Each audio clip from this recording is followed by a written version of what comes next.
আমরা সারা বাংলাদেশে দেখাই দিতাম চাই যে 40 বছরের যে কাজ হইছে না 4.5 মাসে আমরা এই নদী আমরা পুনরুদ্ধার করছি।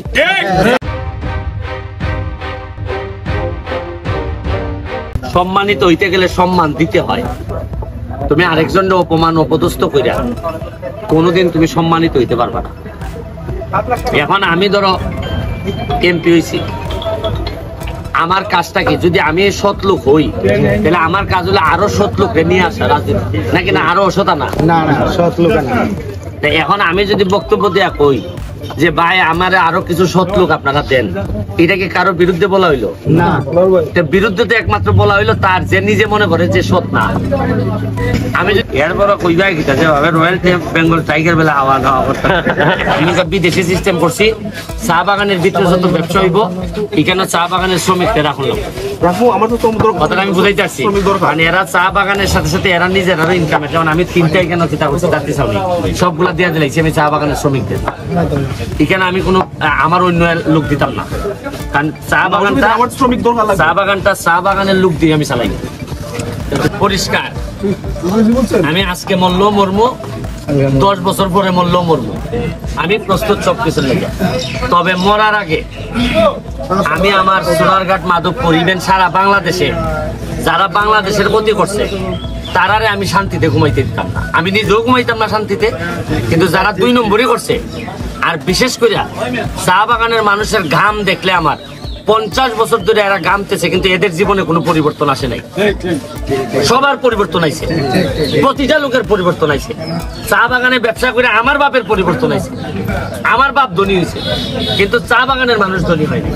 এইবার এই 5 বছরে ধনী হওয়ার অধিকার চা বাগানের মানুষের আছে। আমি বানাই দিয়ে স্যার মেয়েরা দেখুন, আমি কিতা খেলা দিয়ে দিই ভাই। আমার একটাই অনুরোধ, আমি যেহেতু তোমরা লেগে যদি সত্যিকার অর্থে মনে করো তোমরা লেগে আমি আসি বা গরিব মানুষের লেগে আসি, আমার হয়তো তোমরা মরার থেকে বাঁচাইতে পারতাম, কিন্তু যতদিন বাচ্চা আছি তোমরা কর্ম দ্বারা আমার কিছু সহযোগিতা করো, আমার লেগে দোয়া করো। আর আমার যদি বাঘ ভাল্লুকে খাই লিতো সাইতে আটকাই দেয় না নি আমার যদি বাঘে খাই লিতো তোমরা আটকাই দেয় না নি আমার।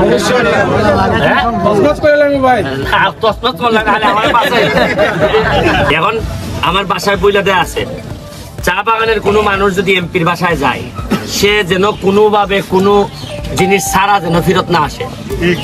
বলা আছে গিয়া দেখো তুমি, বলা আছে যে অন্য লোক যদি ফেরত দেও এটা মানন যায়, কিন্তু চা বাগানের মানুষ আমার তোর সময় আমার বাসায় তুলছে। আমার এমন সময় এরা ভোট দিচ্ছে যেটা আমি আশাও করি নাই যে আমার ভোট দিবে। ওই নদীটা দেখা কালকে আমরা রাত্রে, আগামীকালকে রাত্রে আমরা আতশবাজি করবো। ওই যে সোনাঘাট যে আমরা নদী বার করছি না, মরা নদী, এটার মধ্যে কালকে আজকে রাত্রে আইয়া একটা স্পিড বোট নামবো। স্পিড বোটের দাম ওই নদীর মধ্যে ঘুরবো।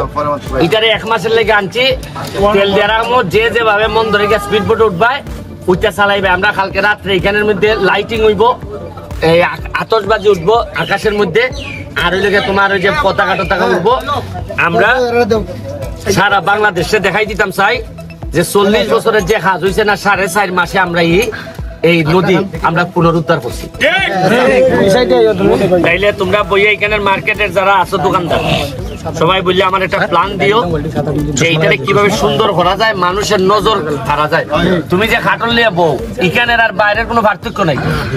এটা চা বাগানের সবকিছু হইব খুব সুন্দর। চা বাগানের দেখো ম্যানেজারের বাংলো থেকে শুরু করে সব সুন্দর, এখানে হইতে হইব সুন্দর সম্ভব ভাই, পরিষ্কার করে ভাই। এখানে আরেকটা জিনিস ভাই, এই যে পর্যটকরা রান্না বান্নার লেগে খুব সমস্যা ভাই। একটা চাপটা হ্যাঁ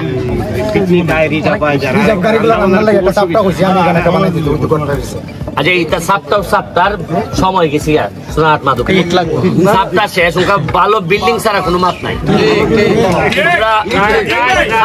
সোনারঘাট মাধবপুরের বাইরে এখানে কোনো সপ্তাহ হারবার নাই। অন্য